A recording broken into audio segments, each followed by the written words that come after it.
Rusiya o hücumları eləyəcək. Yəni xüsusilə Baltik ölkələrinə çox ciddi hücumların olması gözlənilir. Bilirsiniz ki, o iki gün əvvəl o Trump da öz mövqeyini dəyişdi. Yəni Rusiya ilə danışıqlar aparıb Ukraynanı o məğlubiyyətçi bir sülh sazişinə imza attırmağa çalışırdı. Amma dünəndən etibarilə, dünən yasrağa gündən etibarilə artıq Trump öz mövqeyini dəyişdi və yenidən o Zelenskini dəstəkləyən bir vəziyyətə gəldi. Bu da Rusiyada çox ciddi bir qıcıqlara səbəb oldu. O xüsusilə də Trumpın o Putinlə görüş gözlənilirdi. Budapeşt görüşü, Budapeşt samiti. Onu təxirə salmasından sonra Rusiya Baltik dənizində çox böyük bir hərbi əməliyyat deyəndə yəni təlimlərə başladı. Hətta o təlimlərdə o atom bombalarının, raketlərinin o sınaqdan çıxarıldığı və yaxud o təlimlərə qoşulduğu gözlənildi, yəni gözləmləndi. Hətta o raketlər içərisində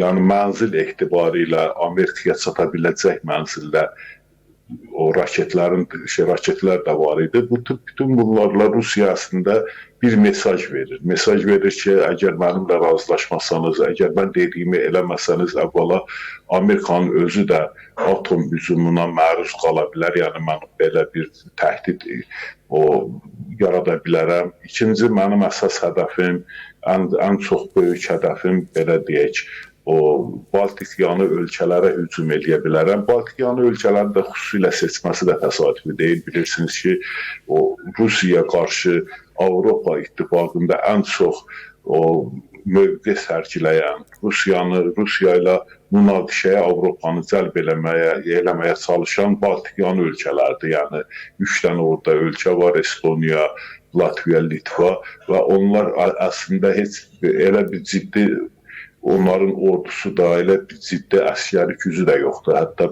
o demək olar ki, hava hücumundan müdafiə sistemləri yox səviyyəsindədir. Bütün bunlara baxmayaraq Rusiya ilə müharibə tərəfdarlığı eləyirlər. Bunu da nə ilə izah olunur? Niyə bunlar o mövqedə seçirlər? Yəni hesab eləyirlər ki, Avropa ölkələri, xüsusilə Amerika, yəni Qərb ölkələri onları müdafiə edəcək, çünki NATO ölkələridir.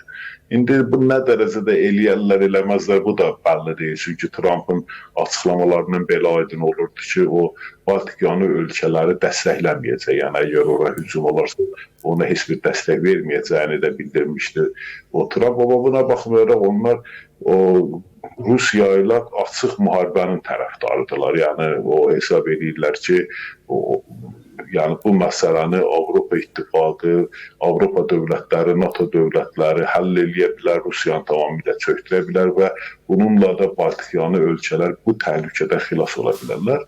Estoniya və qismən də o Latviya ilə var, amma Litva ilə elə bir səhrədi yoxdur. Litva ilə səhrət ancaq o Kalinqraddan və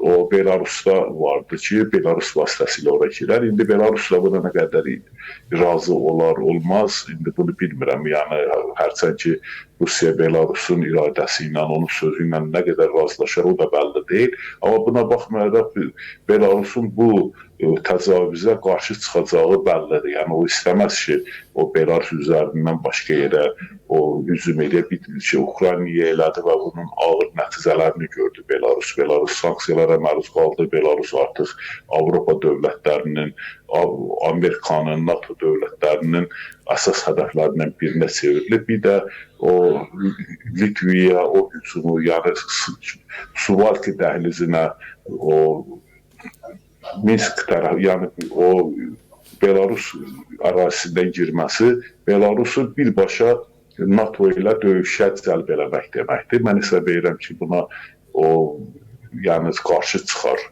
Belarus. İndi o əgər qarşı çıxarsa, deməli Estoniyadan o Pribaltika ölkələrinə, Baltikyanı ölkələrinə Estoniyadan girmə zərurəti yaranır. O zaman da həm Estoniyanı, həm Litvanı, həm də Latviyanı almalıdır və belə bir o vəziyyətlə qarşı-qarşıyadır Rusiya. Amma bütün bunlara baxmayaraq hesab edirəm ki, həqiqətən də Rusiyanın göstərdiyi bir çox o əlamətlər onu deməyə əsas verir ki, Rusiya o döyüşlərə hazırlaşır. Çünki ya məğlub olacaq Ukraynada açıq şəkildə, Ukrayna o çox ciddi şəkildə Rusiyanın üzərinə gedir və əsasən də mən indi onu Adlerlər o taktikası adlandırıram. Bilirsiniz ki, Almaniya 1944-cü ildə Hitler Adlerlərə hücum elədi. Yəni Adler o vadidir Avropada, Hollandiya, Belçika və Fransaya yüksəlir ki, Fransada yerləşir, Fransanı əhatə edir, belə deyək. O üç dövlətin ərazisində bir dağlıq zonadır, bir dağlıq dağ silsilələrdir. Oraya hücum elədi, güya ki, hücumun məqsədi bu idi ki, o düşdüyü mühasirəni, ordularının düşdüyü mühasirəni yarsın, amma sonradan məlum oldu ki, bunun heç benzini yox imiş, nefti yox imiş, belə deyək, yanacağı yox imiş, yanacaq yoxluğundan tanklar, ağır texnikalar yeriyə bilmədi və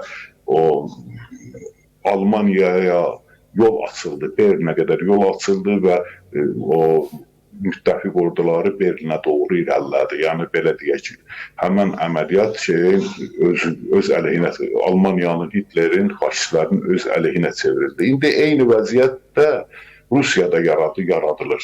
Bilirsiniz ki, Ukrayna əsasən Rusiyanın neft bölgələrini, neft zavodlarını, fabriklərini vurur.